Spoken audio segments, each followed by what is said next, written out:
स्वागत है आप सबका आज इस नए वीडियो में। तो आज हम लोग डिस्कस करेंगे atoms and molecules.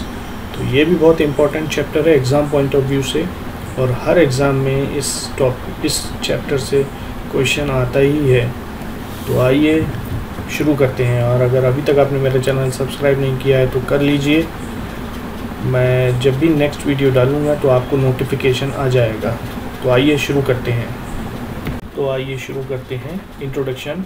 Around 500 BC एक इंडियन फिलोसोफर थे, महर्षि कणाद जी।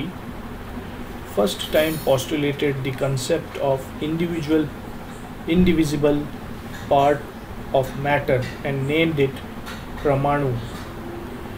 तो इस पॉइंट से हमें ये मालूम पड़ता है around 500 BC an Indian philosopher महर्षि कणाद जी ने first time postulated the concept of indivisible particle, जिसे कहते हैं परमाणु।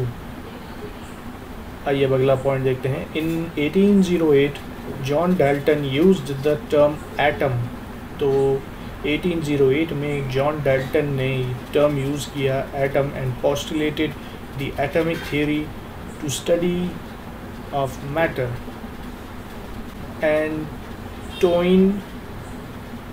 Antoine L. Lavoisier laid the foundation of chemical sciences by establishing two important laws of chemical combination। तो ये बहुत ही इम्पोर्टेंट स्लाइड थी।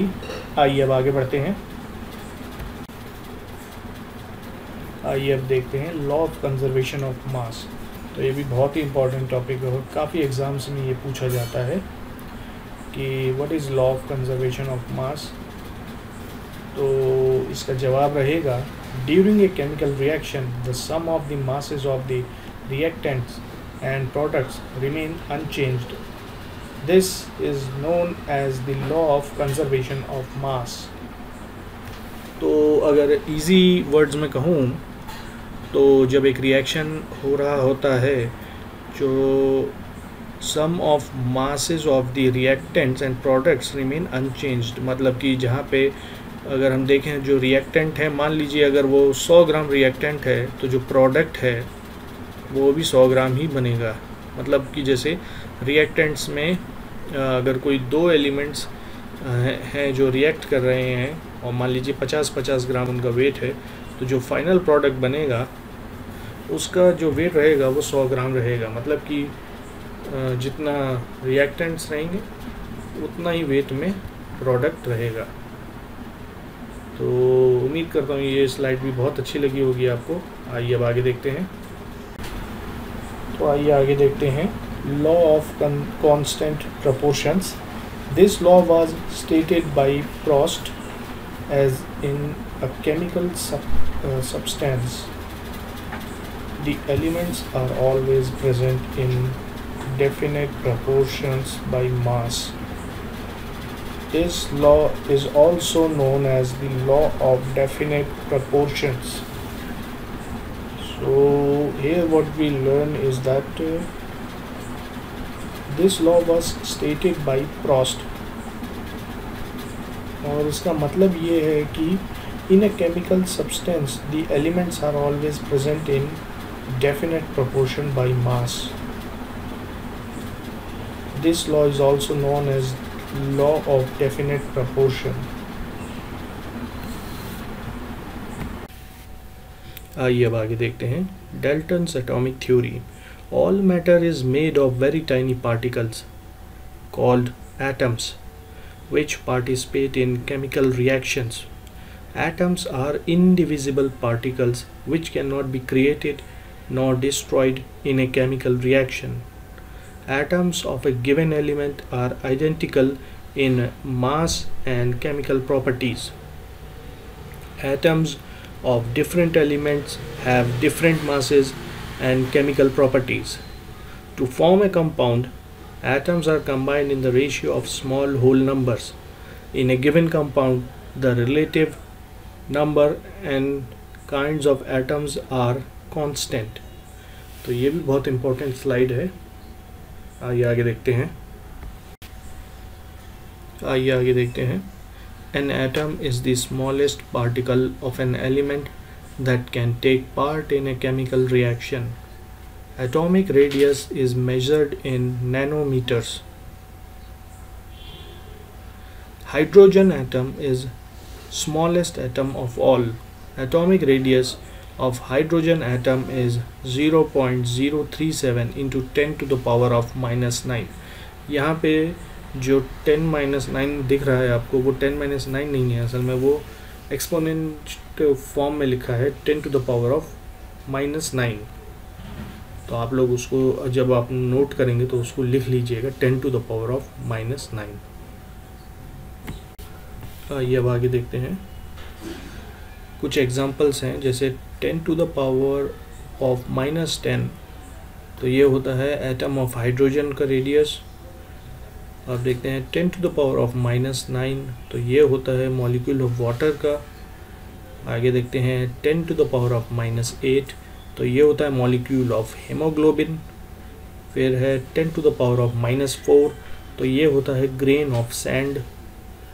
फिर देखते हैं 10 टू द पावर ऑफ -3, तो ये होता है एंट का। फिर आगे देखते हैं 10 टू द पावर ऑफ -1, तो ये होता है एप्पल का। So now let's discuss atomic mass. Atomic mass is defined as the mass of a single atom of a chemical element. तो जो atomic mass है उसे कहते हैं mass of a single atom, एक atom का mass of a chemical element जो कि रहता है। आगे देखते हैं, it is expressed in atomic mass units. The atomic mass is roughly equivalent to the number of protons and neutrons present in the atom. One atomic mass is a unit equal to exactly 1/12 the mass of one atom of carbon. The relative atomic masses of all elements have been found with respect to an atom of carbon. So this is a very important slide, and I hope that you all will take the screenshot of this. So आइए discuss, अब आगे देखते हैं। आइए अगला देखते हैं, molecule, the smallest particle of an element और compound which is capable to exist independently and shows all the properties of the respective substance. तो अगर इसे सिंपल भाषा में समझा जाए तो the smallest particle of an element और ए कंपाउंड, तो ये स्मॉलेस्ट पार्टिकल रहता है एलिमेंट या कंपाउंड का, which is capable to exist independently. तो ये केपेबल है इंडिपेंडेंट रहने के लिए, and shows all the properties of the respective substance. और ये जो सब्सटेंस का जो पार्टिकल है ये, तो ये उसकी सारी प्रॉपर्टीज़ ये शो करता है। आइए अगला देखते हैं, a molecule normally is a group of 2 और more atoms which are chemically bonded together. तो जो मॉलिक्यूल रहता है is normally a group of 2 और more atoms which are chemically bonded together. Atoms of the same element or of different element can join with chemical bond together to form molecules. The number of atoms that constitute a molecule is known as its atomicity. तो यहाँ पे हमें atomicity की definition मालूम पड़ती है। The number of atoms that constitute a molecule is known as atomicity. और ये बहुत ही important definition है और काफ़ी एग्जाम्स में ये पूछी गई है, तो आप लोग इसका नोट ज़रूर बना के रखिएगा। एटॉमिसिटी ये बहुत इम्पॉर्टेंट कॉन्सेप्ट है, और मॉलिक्यूल ये भी एक बहुत इम्पॉर्टेंट है। और मॉलिक्यूल किस तरीके से ग्रुप बनाता है केमिकली बॉन्डिंग के थ्रू, तो ये भी जानना बहुत ज़रूरी था। आइए आगे देखते हैं, ion. A charged particle is known as ion. It could be either negative charge or positive charge. तो जो आयन रहता है वो चार्ज एक पार्टिकल रहता है, और उसका जो चार्ज है वो नेगेटिव भी हो सकता है या पॉजिटिव भी हो सकता है। The positive charged ion is called cation and the negatively charged ion is called anion. तो जो पॉजिटिवली चार्ज्ड आयन रहता है उसे कैटायन कहते हैं, CATION कैटायन, और जो नेगेटिवली चार्ज्ड आयन रहता है उसे कहते हैं एनायन, ANION। आइए आगे देखते हैं chemical formula. A chemical formula of a compound demonstrates its constituent elements and the number of atoms of each combining element. The chemical formula of a compound is the symbolic representation of its composition. The combining capacity of an element is known as its valency. तो इस slide का मतलब ये है, A chemical formula of a compound demonstrates its constituent elements and the number of atoms of each combining element। तो यहाँ पे जो केमिकल फार्मूला है उससे ये मालूम पड़ता है कि कौन से एलिमेंट्स हैं उसमें, और नंबरों से मालूम पड़ता है कि उसमें कितने एटम्स हैं, नंबर ऑफ एटम्स। उसके बाद में the chemical formula of A compound is the symbolic representation of its composition. तो ये वही बात है कि केमिकल फार्मूले से ये मालूम पड़ जाता है कि इसमें कौन से कंपोजिशंस हैं। जैसे कि अगर हम देखें तो CO2, तो इसमें ये मालूम पड़ता है कार्बन डाइऑक्साइड में कि कार्बन है, ऑक्सीजन है। इसी तरीके से H2O, तो इसमें हाइड्रोजन है, ऑक्सीजन है, CaCl2, तो इसमें ये मालूम पड़ता है कैल्शियम है, क्लोरीन है। आइए आगे देखते हैं। Let's discuss molecular mass. The molecular mass of a substance is calculated by taking the sum of the atomic masses of all the atoms in a molecule of respective substance. For example, the molecular mass of water is calculated as atomic mass of hydrogen, atomic mass of oxygen. So here the water contains two atoms of hydrogen and one atom of oxygen. So now the molecular mass will be 2 into 1 plus 1 into 16. So it becomes 18. U is the symbol of molecular mass.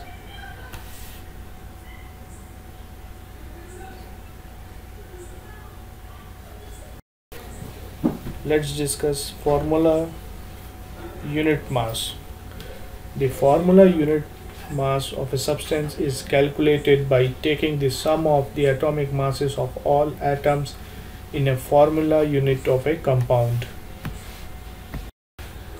Let's discuss Avogadro constant. The Avogadro constant is 6.022 into 10 to the power of 23. It is defined as the number of atoms in exactly 12 gram of carbon.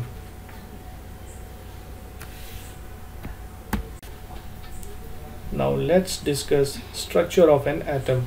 By 1900, it was discovered that the atom was not a simple indivisible particle, but rather it was a subatomic particles.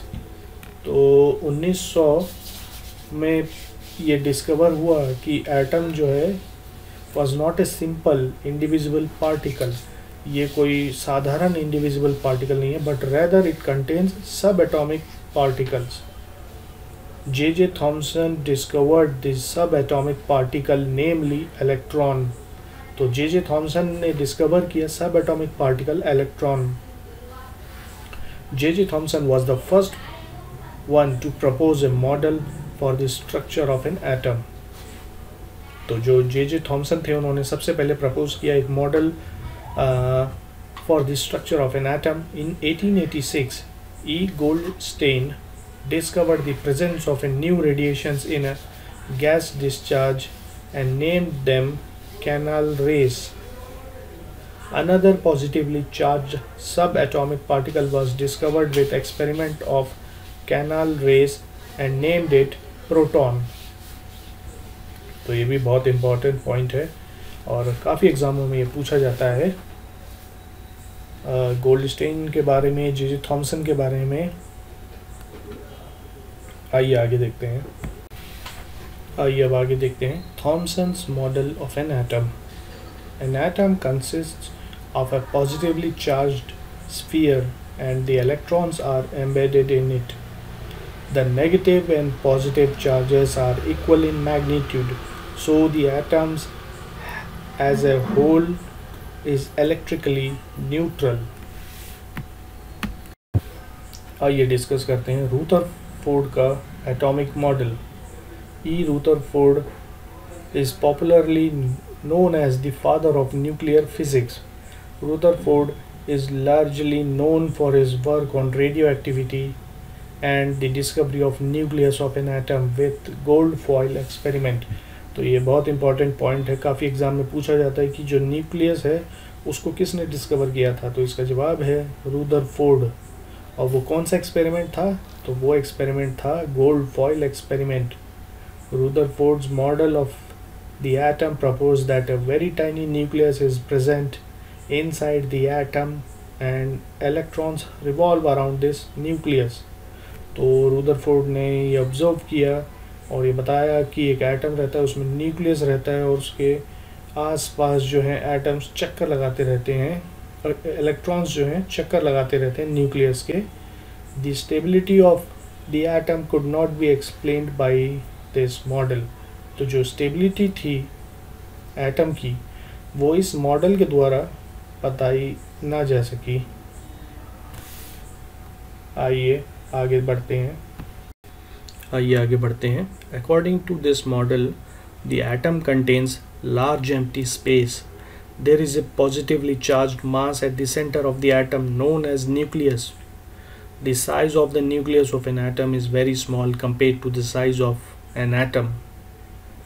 The electrons revolve around the nucleus in closed circular path called orbits. An atom as a whole is electrically neutral.